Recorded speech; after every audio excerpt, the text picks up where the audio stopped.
All right, so as you know, nitrous install is happening, and slowly but surely it is getting there. This is obviously the trunk, got the carpet torn out, got the bottle heater wired up.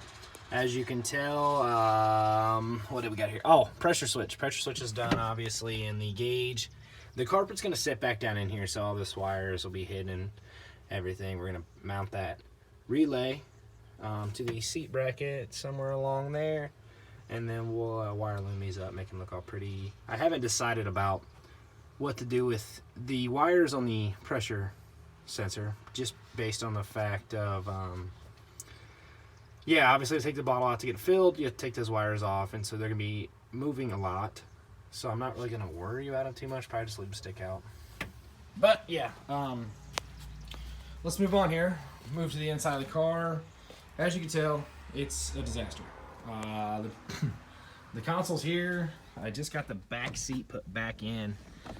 That's why we got the gauge wired up, or not wired up, mounted like we do. I can reach back from my driver's seat, pull the seat down, turn the bottle on, and keep an eye on my gauge.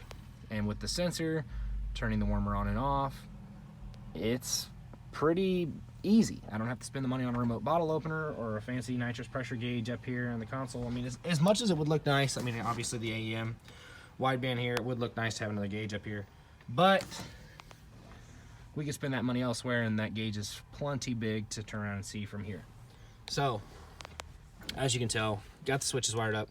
Bottle warmer here, purge is here. The center console is obviously on the roof. We will get back to that when I get over to that side of the car. Let's see what we got here. Motor.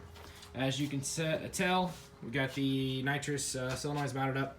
I've been running nitrous for a while, so I've wired a few kits myself and used the relays, and that's another thing. Nitrous Express makes a really, really, really good kit. I mean, with the installation and the instructions online, and obviously the forums you can get on as well, installing a nitrous kit and wiring up a nitrous kit is not hard. I decided to do something a little different. I'm going to use Leash Electronics makes a single stage controller. Basically, if you look it up online, it's just mount your wires into it, ground them, done deal, and it's just less of a mess you have to have in here. So, like I said, we're gonna mount the leash controller probably either, maybe not on the shock tower.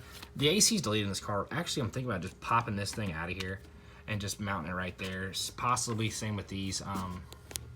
So yeah, that's where I'm at with that. So that's why it doesn't look like it's been installed yet. My controller will be here Friday.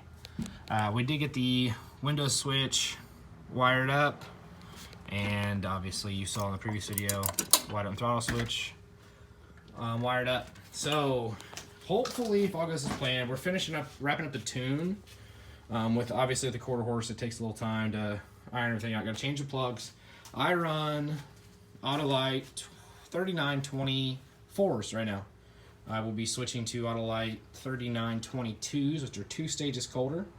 The 3924 is, I do believe, a stock standard heat range on an aluminum head, which this car has. We'll go down 2 stages. That's way overkill. We're going to test it on 75 just to make sure our fuel's good and make sure everything else is good. Then we're going to go to 150. 150 will be the first initial test. When we get to the track, we're gonna roll with one. Well, we should be good by then. Testing it on the street and whatnot in Mexico, of course. For the 150, when we get to the track, the big kicker is going to be the rear end and, well, the tires.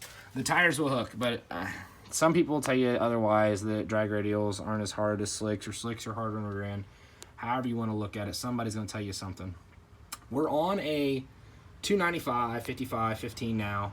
They do got a good bit of life left in them, so we're going to run these while we can until they're gone. I do have a set of 28 by 10.5 stiff wall slicks that will be going on the car next.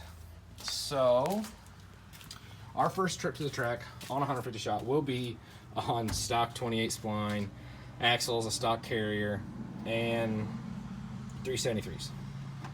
The gear at the moment is not enough for the car with being on motor.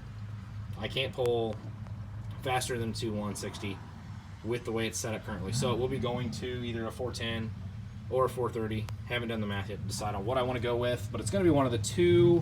And I have the 31 spline axles already. I just have to pick up a carrier. Oh, you got here.